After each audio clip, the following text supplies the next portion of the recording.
Hare Krishna, buenos días aquí en Saltillo, México, noreste de México, y buenas lo que le corresponda a cada devoto en sus localidades que nos siguen en Latinoamérica y España, este canal de ISKCON Hare Krishna Saltillo. Como hubo problemas técnicos con el sonido de la pasada conferencia sobre este tema, ahora vamos a tener otra vez la conferencia, para que salga con un mejor sonido. Y bueno, el tema de hoy es, ¿verdad?, Hitler y lo que Srila Prabhupada dijo. Entonces, para empezar esta clase, vamos a, Vamos a empezar por dar reverencias, ¿verdad?, a Guru Guranga Srila Prabhupada.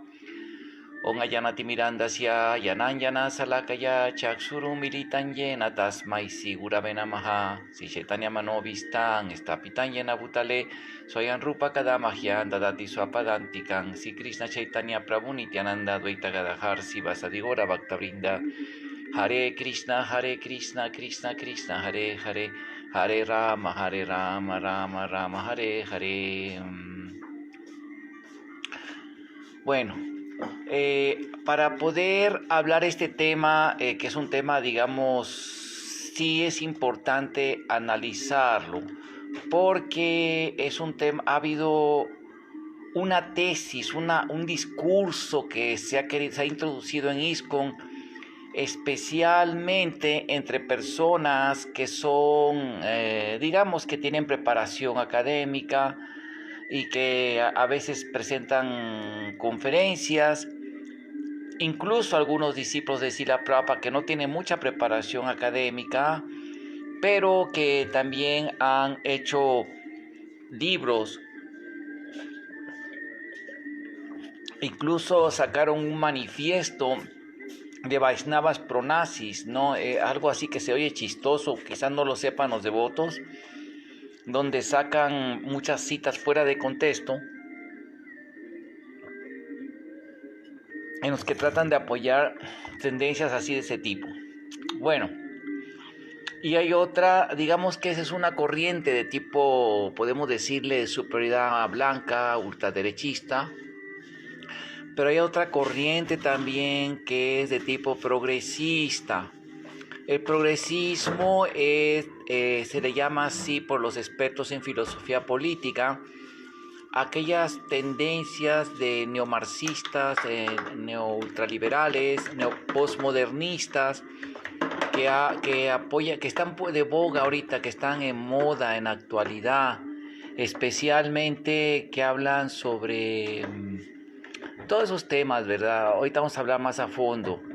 Pero digamos que todo esto estas dos ramificaciones se pueden, ¿cómo se llaman?, explicar como lo que se llamaría el modernismo teológico y el posmodernismo teológico. Entonces vamos a hablar primero qué es el modernismo teológico. Esto es muy interesante porque el modernismo teológico es una corriente de pensamiento que surge a fines del siglo XIX. Esto es cuando fue el siglo de la secularización, de la desacralización de la naturaleza, de la sociedad y de la educación y de la academia. Y ahí surgieron, que tenía un antecedente, eso tiene sus antecedentes en la época de la Revolución, fin de la Revolución Francesa y la época de la Ilustración, con los ilustracionistas, ¿verdad?, como Voltaire y otros más. Y de ahí hasta su culminación, ¿verdad?, que fueron, digamos, la culminación de estas ideas la tuvieron los jacobinos, que es una corriente de pensamiento político que gobernó la Francia de una manera intolerante y eran anticlericales, antirreligiosos, antiteístas, que odiaban a la espiritualidad y masacraban a todo aquel que se les opusiera, ya sea por religioso, o políticamente o ideológicamente. Y crear un gobierno de terror así, semejante a los nazis y semejante o más terrible que los nazis. Robespierre fue famoso por eso, usando el discurso racionalista, el discurso escepticista, teísta.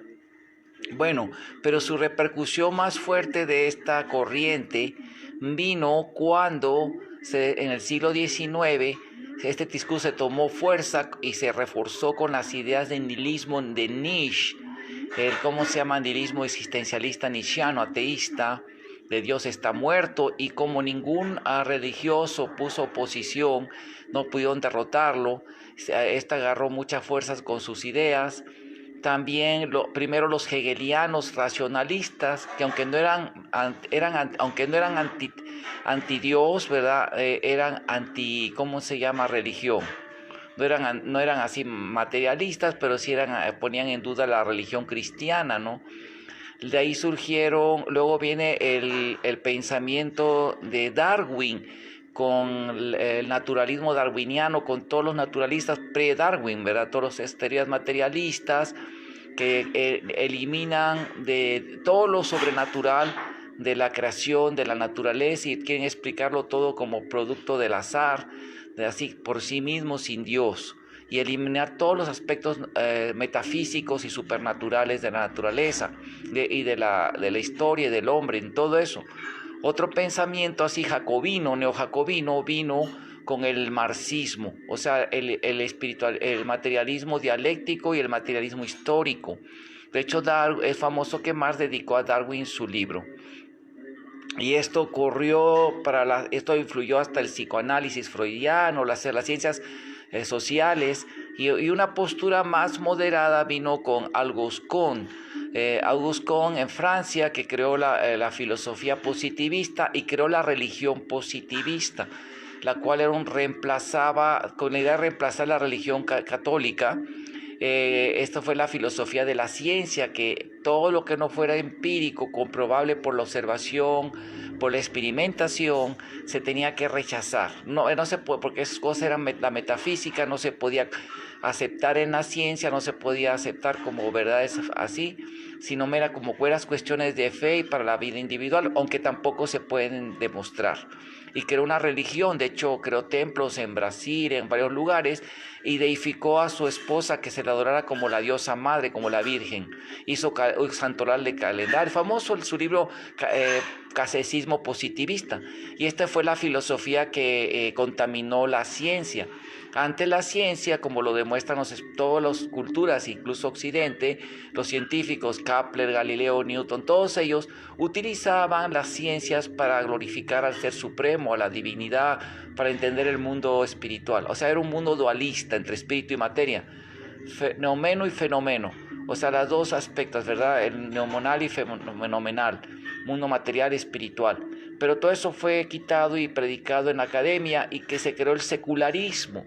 Este secularismo, ¿verdad? Un tipo de neojacobinismo que trataban de quitarle todo. Antes del hombre, pues todo se basaba por sus sacramentos o sanskaras, ¿no? Para el matrimonio, para el nacimiento, había el acta ¿cómo se llama? El acta de bautismo, para así, ¿no? Era controlado por la vida espiritual, y ellos lo suplantaron con el sistema secular de gobierno, en el cual ellos se encargaron de hacer los registros civiles, los contratos de casamiento civil, todos estos tipos de contratos sociales, y todo lo redujeron a cero Dios, fuera Dios del escenario. Y eso nada más para la vida individual personal y en tu casa. Y luego vino el gobierno anticlerical de los neojacobinos en varias partes, especialmente en México. Tenemos el ejemplo de Díaz Calles, Plutarco Díaz Calles, el presidente que masacró a muchos sacerdotes y monjas, y prohibió, cerró los templos, prohibía que hubiera culto público, solo en las casas se podía practicar la religión, y el sacerdote y monje que encontraran así con ropa religiosa, hasta lo mataban, lo fusilaban. Y esto creó la guerra de los cristeros, la revolución cristera que se llama en México, un levantamiento armado por parte de feligreses católicos contra esta tendencia. Fue una revolución que fueron aplastados por el gobierno. Pero es interesante esto para darnos cuenta la actitud tan fuerte que hubo, hasta que se creó un secularismo más, digamos, moderado, en el que se respeta que cada quien tenga su libertad religiosa y la pueda practicar, pero nada más en contextos como dentro de los templos, en fin. Ahora ya cambiaron esas leyes en 1991, 92, 93, por ahí las cambió el presidente Salinas de Gortari, ¿verdad? Ahora sí ya. Pero en aquel tiempo hasta de las universidades que fueron creadas por los religiosos, ¿cómo se llama? las volvieron seculares, ¿sí? Es conocido incluso, bueno, pero luego viene otra corriente de pensamiento más agresiva, que es el cientificismo ateo apoyado por el materialismo histórico y el materialismo dialéctico, fuertemente apoyado por esto, que se hizo más fuerte cuando fue la Segunda Guerra Mundial, que la escuela de Frankfurt, que eran marxistas de la escuela de Frankfurt, los marxistas culturales basados en las ideas de Gramsci y de Freud y de Marx, entonces llegaron aquí con Hermann Marcuse, Wilhelm Reich, ¿verdad? Otros más, ¿verdad? Digamos que uno de los mejores explicados de esto fue Michel Foucault. Todos ellos vinieron a predicar esta filosofía del marxismo cultural y la ideología de género, que es la expresión más grande del marxismo cultural.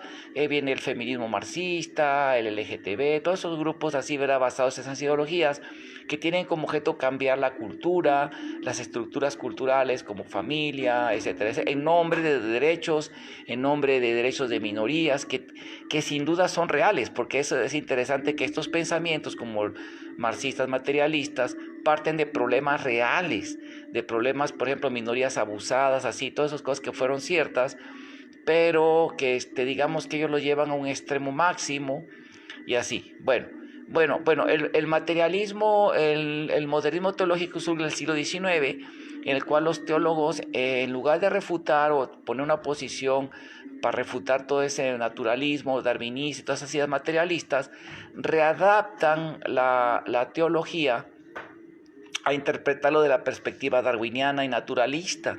Empiezan a readaptar todo, a redefinirlo, y uno de sus grandes argumentos es quitar todo lo sobrenatural, por ejemplo, el nacimiento virginal, los milagros de las escrituras, como meramente alegorías, o sea, mitos, símbolos, alegorías que no tienen base histórica, no fueron reales, sino tienen una significación simbólica solamente, y así interpretar todo desde el punto de vista evolucionista, reduccionista, o sea, materialista.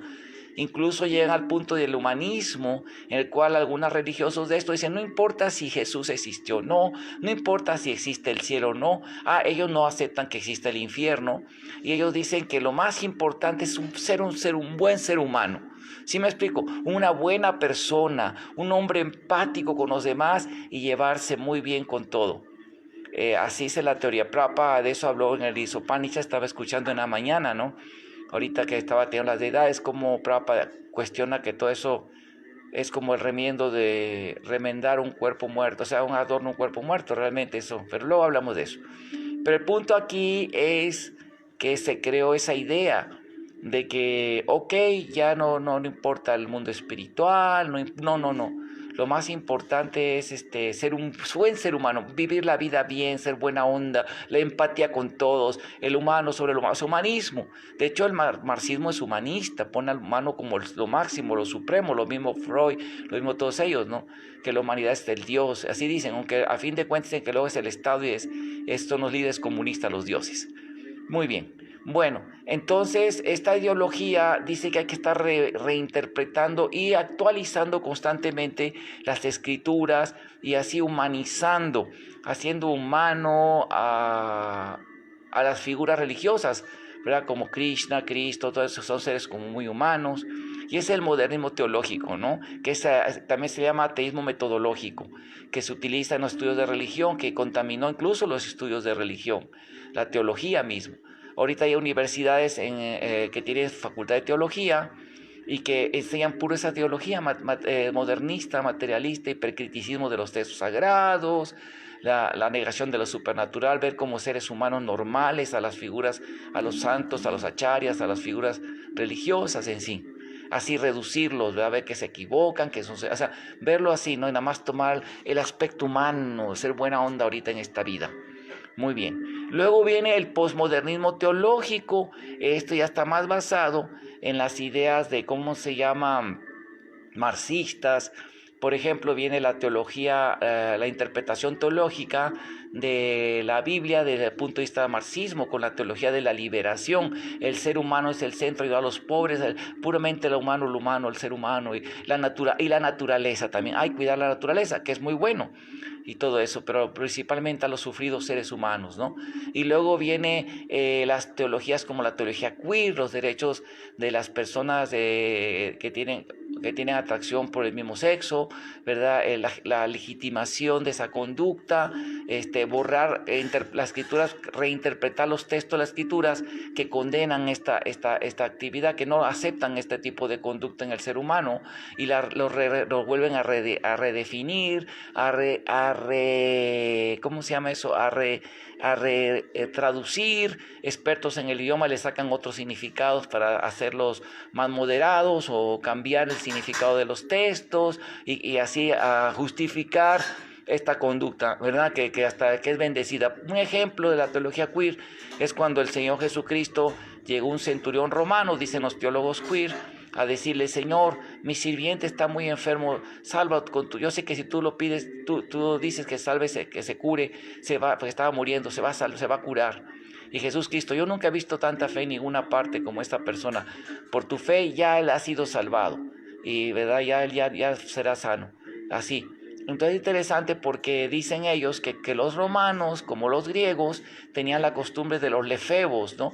Que por lo general tenían los hombres tenían un amante jovencito, un muchacho joven para usarlo sexualmente, y que era una costumbre muy grande en los griegos y también en los romanos, y ya sin tener las suficientes pruebas dice que ese pobre centurión, ese ya era así, que realmente era su amante, y así Jesús bendijo esa conducta. En fin, así son las interpretaciones queer, ¿verdad? Luego la teología feminista, está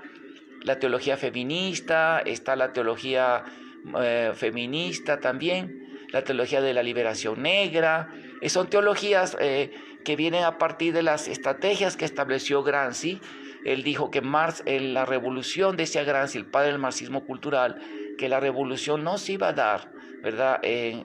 Por una revolución armada. ¿Por qué? Porque los obreros cada vez se vuelven más materialistas, más al desarrollo económico, y en los países de alto industriales como Inglaterra, Estados Unidos, Japón, etcétera, los obreros lo que quieren es ganar mejor, tener un mejor carro, están absortos en el desarrollo económico y en el consumismo.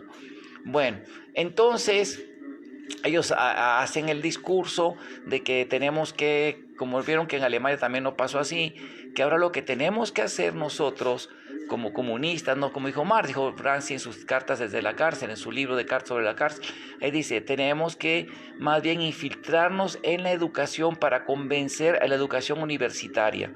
Tenemos que meternos en todas las instituciones de cultura que sean fuerzas sociales que arrastren a las masas, como todos los medios de comunicación, ahora también serían los deportes, ¿verdad? Por ejemplo, los medios artísticos, convencerlos que enseñen esto, como la música. Todos sabemos que cuando fue la Guerra Fría, en Sudamérica apareció la música de protesta, que utilizaban la música andina, sobre todo, y música sudamericana tipo andina. Se ponían grupos de estos, ¿verdad?, de música folclórica, a cantar con quenas, ponchos, charangos, ampollas, y a cantar música así de comunista: vamos hermano, levantemos en armas, y así canciones de protesta. Famosa Glorieta Parra, ¿verdad? César Chávez, famosísimos, ¿no? Ya todo el mundo los conoce. Fueron en los 70s, en la Guerra Fría, fueron los cantantes de Latinoamérica, las juventudes, que levantémonos contra el opresor, dictador, demonio, Estados Unidos, así decían. Eran bárbaros, ¿no? Como hablaban. En fin, y levantemos en armas. Esa fue la forma. Otra forma también es la religión, dijo Gramsci. Tenemos también que infiltrarnos en la religión para que la iglesia en aquel tiempo, porque la iglesia también tiene una gran, ¿cómo se llama? Se le puede llamar,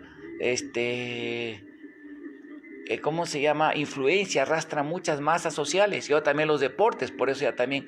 Entonces, bueno, pero ese fue un paso. Luego los de la Escuela de Frankfurt trajeron lo que es la revolución sexual, como Wilhelm Reich, su libro La Revolución Sexual, que interpreta desde el punto de vista marxista que la revolución sexual, el libertinaje sexual, desde un punto de vista como los opresores oprimidos, y hay que darle vuelo a la hilacha, y la familia, el matrimonio sagrado, ese es el enemigo de la libertad por las ideas de freudianas, y ahí viene todo lo que es la revolución sexual.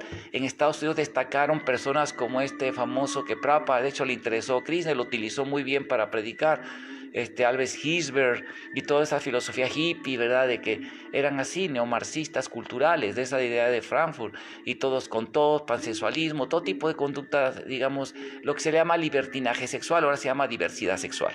Muy bien, y claro, merecen sus derechos, digo, al hablar de esto, nosotros no estamos hablando contra los derechos de nadie. De hecho, la lucha de porque no los maltraten a ningún tipo de personas de diferentes tendencias, que no se les trate mal, que todo eso es justa, ¿no? Y lo que el gobierno secular le dé a ellos, eso es una cosa del gobierno secular, no tiene nada que ver, no tiene nada que ver como religión en esas cosas.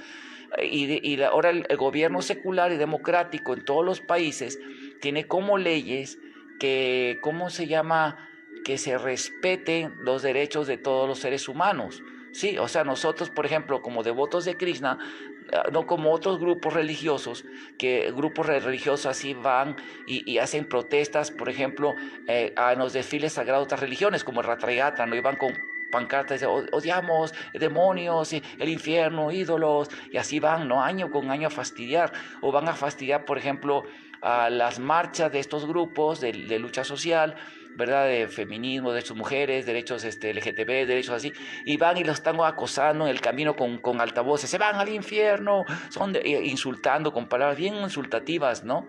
Y aguas que se metan y que en su iglesia casi lo linchan, alguien que llega ahí, ¿no? Así hablando con discursos de odio, ¿no? Sí pasa eso, lamentablemente hay grupos así, pero sin embargo nosotros, los devotos de Krishna, nunca hemos hecho una marcha contra nadie, los derechos que le dan. Al contrario, nosotros no nos metemos, respetamos, pero también las leyes establecen que las instituciones religiosas tienen sus propios mandatos, digamos, sus normas, sus creencias, sus valores, su escala de valores y de prohibiciones y reglamentos, como por ejemplo la bebida, no tomar drogas, los 4 principios, y ¿cómo se llama? Y la autoridad del fundador santo, de los profetas, maestros, gurús, ¿verdad?, de las figuras sagradas religiosas, Krishna, todo eso. Entonces, la religión tiene el derecho de practicar también su religión, ¿me explico? Y entonces, así como nosotros los devotos de Krishna nunca vamos a molestar a esas personas, debe haber un respeto mutuo entre todos los tipos de tendencias, ¿verdad? Deberían de respetar esas cosas. Pero ¿qué pasa? Que como hay una estrategia que hablamos, ellos han influido y se han infiltrado en la ideología y todo, que muchos devotos, o yo he visto algunos devotos así de mi generación sobre todo, y de otras tendencias que he dicho, que influidos por sus ideas pasadas, o influidos al ir a la academia, hasta incluso yo no puedo hablar de eso, o sea, me explico, y tratan de creer en el modernismo teológico. Y un tema muy importante que vamos a tocar aquí es es que, ¿cómo se llama? A veces utilizan un argumento que dice que como si la Prabhupada creció en la cultura hindú, y la cultura hindú, los hindúes de la época de Prabhupada, los nacionalistas hindúes, Prabhupada fue del movimiento nacionalista de Gandhi, pero que admiraban mucho a los japoneses y a los alemanes porque estaban contra los ingleses como ellos, por eso apreciaban mucho a los nazis.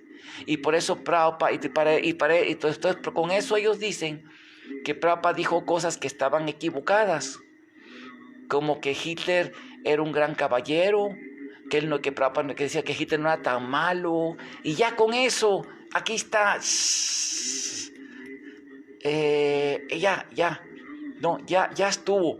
Prabhupada se equivocó, y por lo tanto todas las declaraciones que diga Prabhupada, por ejemplo, contra ahora lo que es la ideología de género, la diversidad sexual, las conductas fuera del matrimonio sagrado entre hombre y mujer, todo eso tiene que ser desechado ya está caduco, y vamos a aceptar, porque Prabhupada estaba condicionado por la cultura hindú. Ese es el argumento que hemos escuchado, ¿no?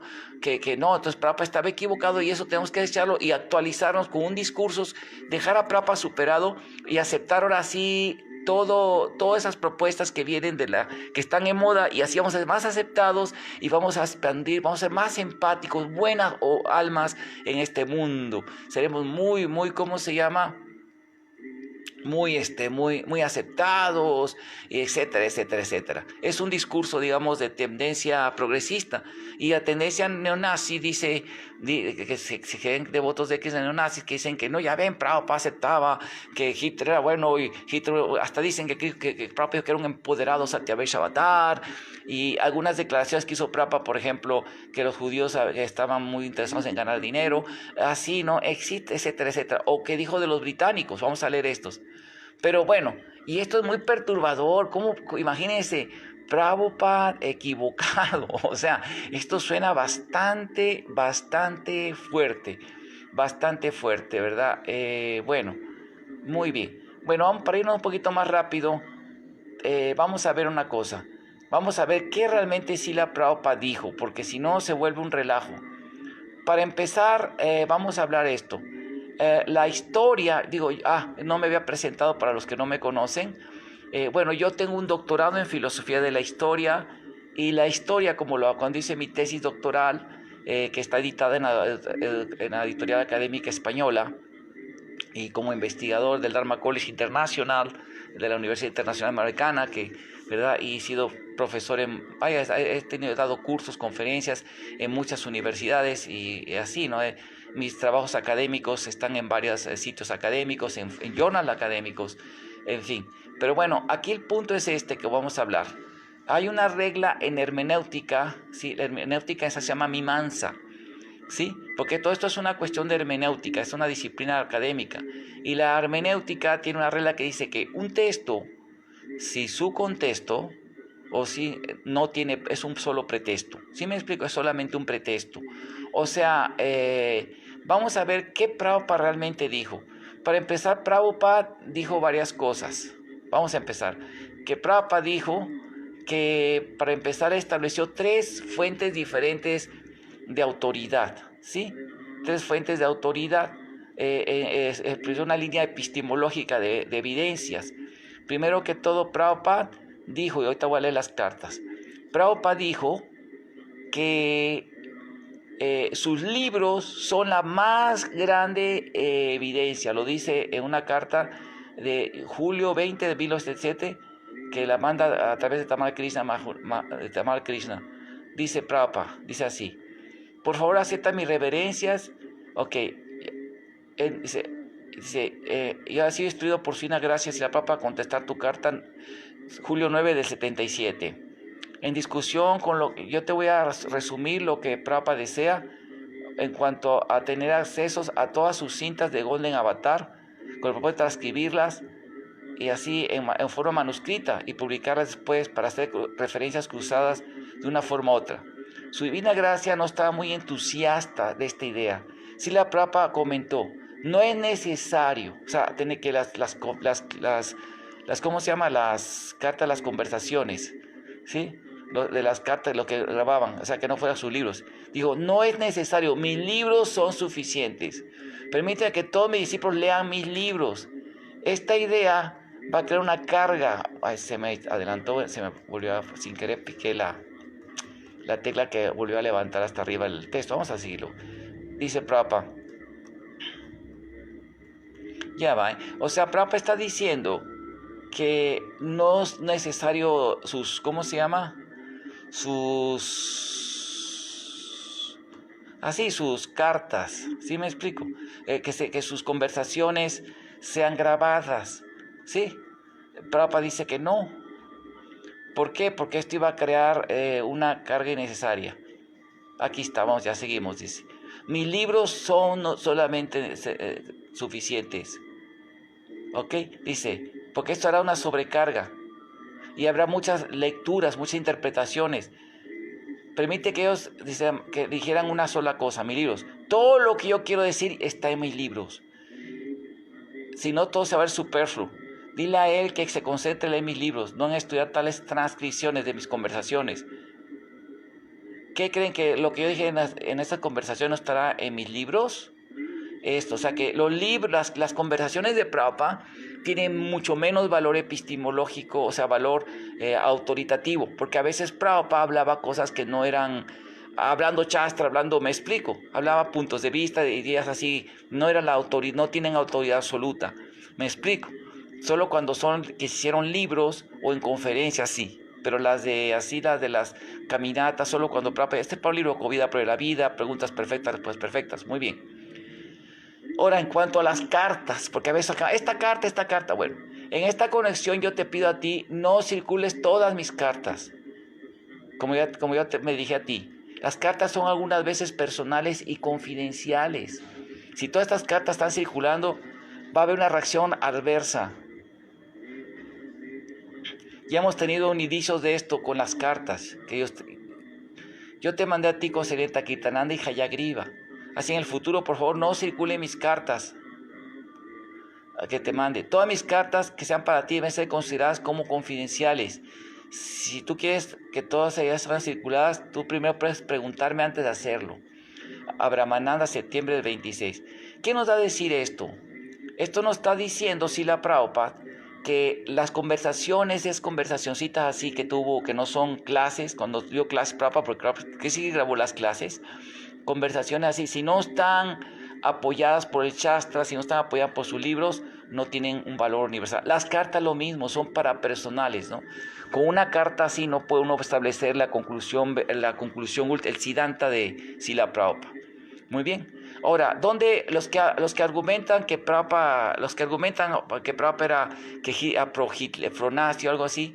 Eso en una conversación en la mañana, en noviembre 20 del 75 en Bombay con el doctor Patel, y Prabhupada está hablando precisamente de Engels, Marx, los materialistas, de esa filosofía Karl Marx, y cómo los rusos, la expansión, están hablando de cosas meramente así.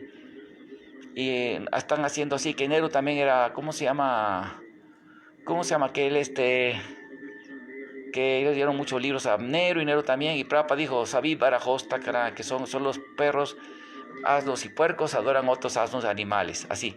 Prabhupada habló así de todo eso. Bueno, el doctor Patel toma el tema de que los rusos robaron, que es una realidad histórica, le robaron los planos a los estadounidenses para dárselo a los rusos, con los espías comunistas, y dieron el secreto, y Prabhupada dijo, los alemanes. No, el doctor Patel, no, los rusos robaron así y los alemanes vinieron a América también. Prabhupada dice sí. Todo lo aprendieron de los alemanes a los Estados Unidos. Doctor, sí. Los científicos alemanes huyeron a América debido a que estaban temerosos de Hitler. Si Hitler hubiera tomado los secretos de la bomba atómica, él hubiera usado la bomba atómica a todo el mundo. Prabhupada dice, no, él la conocía. Doctor Patel, no tuvieron éxito en hacerla. Prabhupada, no, él conocía todo, pero él no quería usarla así. Él dijo, él era un caballero. Pero estas personas no son caballerosas, hablando de los rusos y los conocían perfectamente bien. Y él dijo, ¿cómo yo puedo aplastar al mundo? Yo no usaré esta arma. Los alemanes la habían descubierto, pero por humanidad no lo usaron. ¿Ves?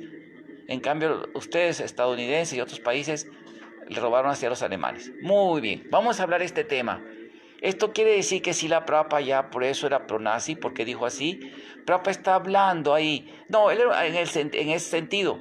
Prabhupada también hay una carta, aquí aparece en Bani Quotes. Vamos a ver Bani Quotes. Aquí ustedes pueden poner en Google baniquotes.org wiki Hitler, ¿verdad? Pongan baniquotes.org diagonal wiki diagonal Hitler, ¿sí? O también pueden poner ustedes ¿cómo se llama?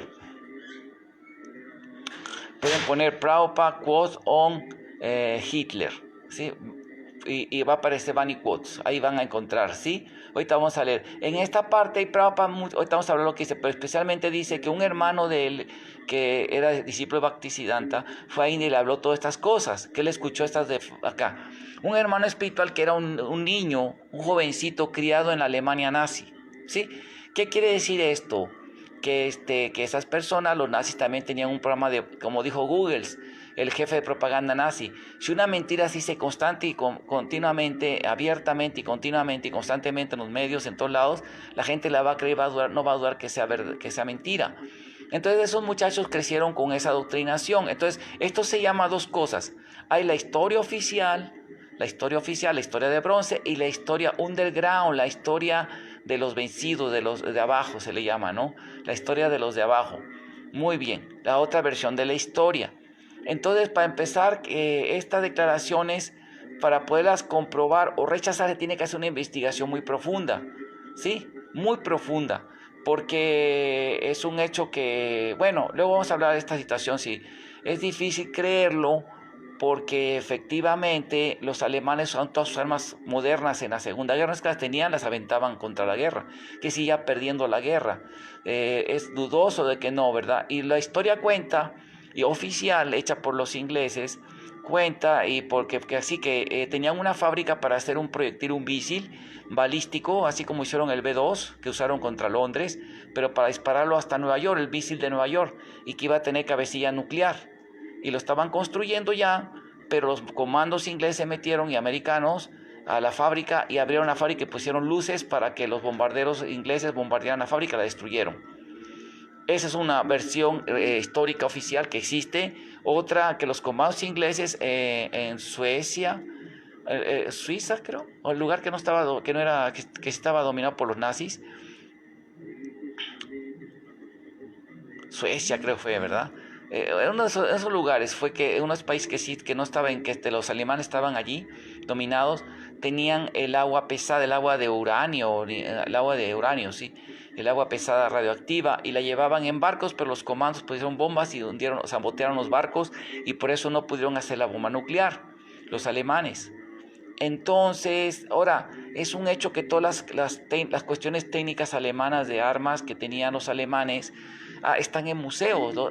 Se reconoce los aviones jet operativos como el 262 y otros aviones jet que iban a sacar, el Arado y eso. No es algo que se esconde, sus avances se conocían. Y hasta ahorita, pues, no, ¿cuál sería el punto de decir que ellos, si han tenido una bomba nuclear, se hubiera sabido, ¿no? Pero en fin, bueno, es un tema que se lo tenemos que dejar, tiene que haber una gran investigación para rechazarlo o comprobarlo, ¿verdad? Porque es un tema así, pues no es la historia oficial. Ahora, y es un hecho que sí, lamentablemente los jóvenes, estos, ¿cómo se llama? Hitlerianos, sí les decían mucha propaganda que no necesariamente era la verdad. Entonces, bueno, independientemente es un tema de historia, pero como Prabhupada dijo, él dijo que yo no soy perfecto, sino cuando repito lo que dice Krishna es perfecto. ¿Sí me explico? Muy bien, en eso estamos de acuerdo, que en ese detalle puede ser un tema que se puede discutir, pero es un hecho también que Prabhupada dijo Prabhupada, otro punto que dice que Prabhupada, que dicen esto, que Hitler, dicen, es un hecho que hubo mucha propaganda hecha contra él, como sabemos, y los británicos eran propagandistas de primera clase, eran los mejores propagandistas.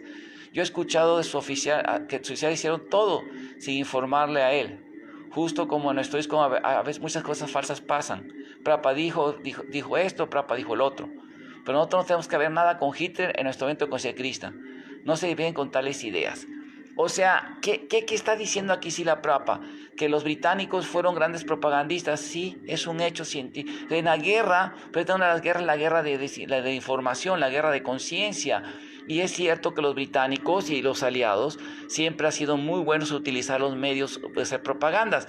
Los británicos, cuando dominaron India, es una realidad, no los de ahora, ¿verdad? Porque los de ahora, hasta la Universidad de Oxford, la universidad primera que tiene nuestra sociedad sobre estudios de hindúes, de la cultura védica, para doctorados y posgrados, está incorporado a la Universidad de Oxford, ¿sí? O sea, ahorita es muy diferente Inglaterra. El ministro principal de Inglaterra fue a alabar a Srila Prabhupada para los 50 aniversario de ISKCON.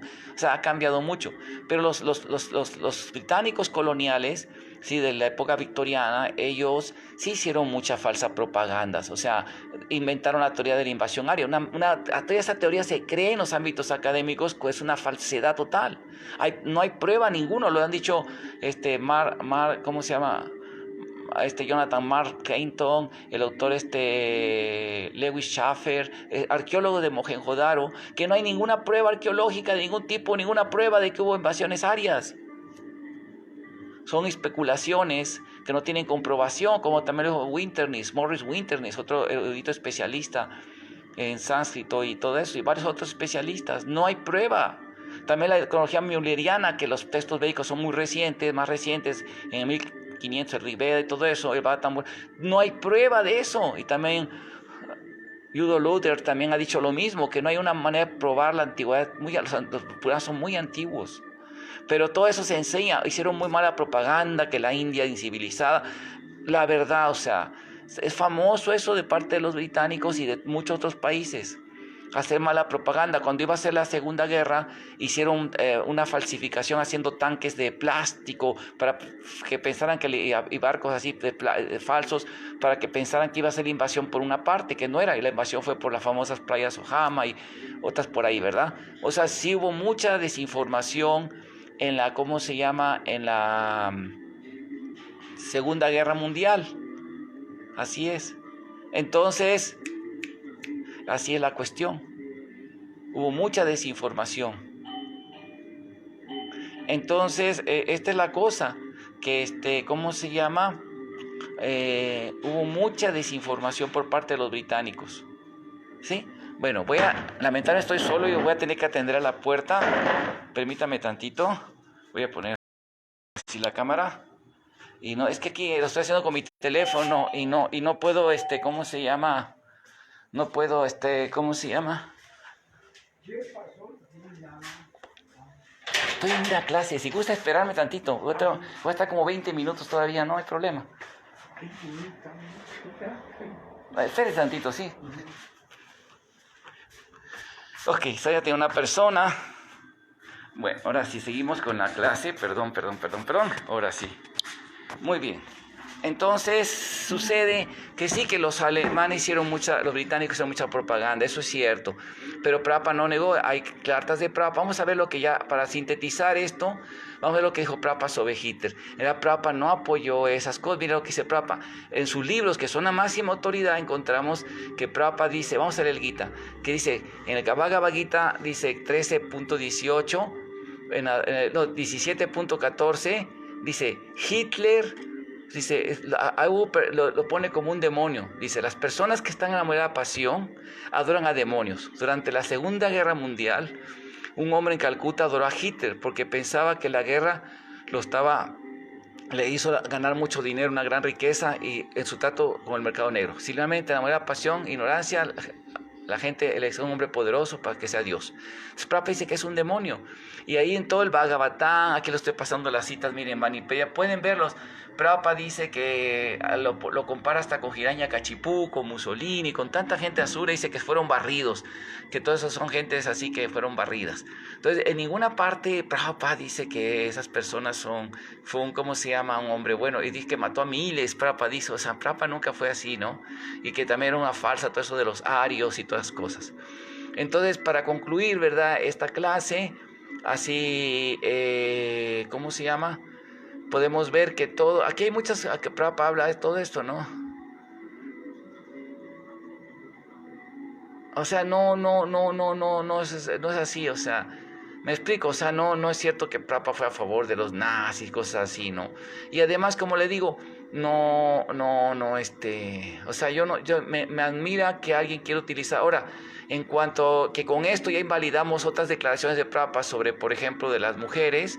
Prabhupada, es cierto que las escrituras dicen en algunas partes que las mujeres son menos inteligentes que el hombre, en algunas partes, pero en otras partes, sobre todo en Kali Yuga, porque las escrituras fueron escritas 5,000 años, en Kali Yuga, las mujeres, Prabhupada dice, no hay esa diferencia, y más de las devotas así. Prabhupada, hay una carta que hicieron las devotas sobre todas las citas de Prabhupada. O sea, entonces, y sobre otras conductas que Prabhupada rechazó, ¿verdad?, de los grupos de ahorita de ideología de género, que no son la única, que Prabhupada establece que la única relación lícita es dentro del matrimonio sagrado entre esposo y esposa, ¿sí? Así es. Lo único que Prabhupada dijo que sí, que el señor Hitler estudiaba el Bhagavad Gita, y es un hecho que los alemanes estudian los Vedas, malinterpretándolos. Pero Prabhupada dice que son asuras, nunca dijo Prabhupada que eran, así en una conversión dijo así como diciendo, sí, no usó la bomba, es un caballero porque usó la bomba. Pero no, fue una forma de decir, ¿verdad? Pero en realidad sí, o sea, son cosas que, como dijo Prabhupada en la carta a Bhakti-Sarudamodar, que es una carta a los científicos del quinto canto, que se debe de, ¿cómo se llama?, que se debe de... Los científicos debían explicar este tema, los devotos científicos, porque él no era experto. También en el tercer canto, en la del átomo, Prabhupada dice que él no es experto, que él va por una tabla, pero que los expertos deben explicar. Y lo mismo cuando Krishna pasa en la geografía histórica desde Hastinapur hasta, ¿cómo se llama?, Dwarka. Dice que el desierto de Rajasthan, algunos geólogos decían que era reciente, que no estaba en época de Krishna, y el Bhattan dice que sí, y ya estudiaron los geólogos, ya descubrieron que sí, es antiquísimo cuando estuvo verde ese desierto, hace muchos millones de años, y que sí, cuando en época de Krishna sí había. Y Prabhupada dice que esto dejamos a los expertos en la materia. Entonces Prabhupada, o sea, una cosa es cuando habló de esos detalles, Prabhupada nunca fue muy exacto. En cuestión de historia, Prabhupada nunca le importó tantos detalles, esos no son ni en la cultura védica. Pero en cuestión de Siddhanta, por ejemplo, en cuanto a lo que es sexo ilícito y conductas prohibidas que están rechazadas por Prabhupada, están apoyadas por los Dharmashastras. Ya hemos dado conferencias como los Dharmashastras rechazan conductas que no sea la relación sexual, ¿cómo se llama?, entre esposo y esposa, con los órganos genitales para la procreación. Fuera de eso es sexo ilícito. Cualquier otra conducta de otro tipo, eso es cierto. Y que es muy pecaminoso está el Manusanjita. Ya lo hemos dicho en otras clases, ¿verdad? No lo vamos a repetir. Entonces realmente, como vemos, Prabhupada no es cierto que fue pro-hilteriano ni cosas así, y que ese tipo de argumento es bastante mortificador. Es un argumento que hasta trata de rechazar a Prabhupada, parte del mismo proceso del modernismo y posmodernismo teológico. Bueno, vamos a parar aquí la clase. Muchas gracias.